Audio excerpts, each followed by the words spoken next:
Hello, good afternoon. Welcome to the BBC News at 1. Parcel bombs have been sent to the Celtic football manager Neil Lennon and two high-profile fans of the Glasgow club. Strathclyde police say the devices were not very sophisticated but were designed to cause real harm. They're urging high-profile figures now to be vigilant as they attempt to establish who was behind the devices. Well, our Scotland correspondent James Cook has more. He's a man who needs security. Neil Lennon has been plagued by abuse, threats, even violence. But this is danger of a different order. Two parcel bombs addressed to the Celtic manager, designed to maim or even kill.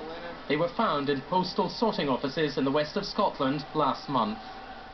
Trish Godman, a Labour politician who supports Celtic, was the next target. A device was delivered to her constituency office, where staff called the police. And on Friday, a bomb intended for Paul McBride, a QC who's represented Celtic and Lennon, was intercepted by the Royal Mail. A major police investigation is now underway. Sending these types of packages through the post is a despicable and cowardly act. Whoever has done this has not only put the person that the package was addressed to in danger, but they have also put a large number of mailroom staff in harm's way. The last bomb was posted here at Montgomery Terrace in the Ayrshire town of Kilwinning. Anyone who saw anything suspicious last Thursday or Friday is being urged to come forward. For Neil Lennon, the threat has been building. After a death threat in 2002, he stopped playing international football for Northern Ireland. He was the victim of a street attack in Glasgow in 2008, and in January this year, bullets addressed to him were intercepted at a sorting office in the city. But why is he such a target?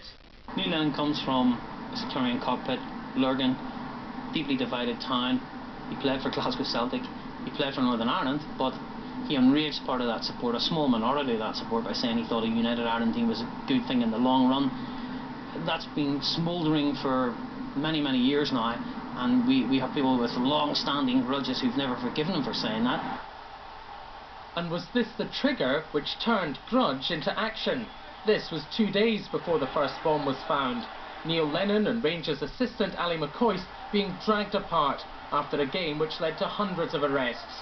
For many, this has all now gone too far. I think what we should do is firstly unite to condemn such actions, but secondly, just to have a renewed determination that all of us in Scotland are not going to allow our beautiful game of football to be besmirched by people who would seek to abuse it for their own pathetic and dangerous prejudices.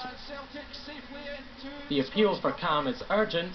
Celtic and Rangers meet again in 4 days' time, Easter Sunday.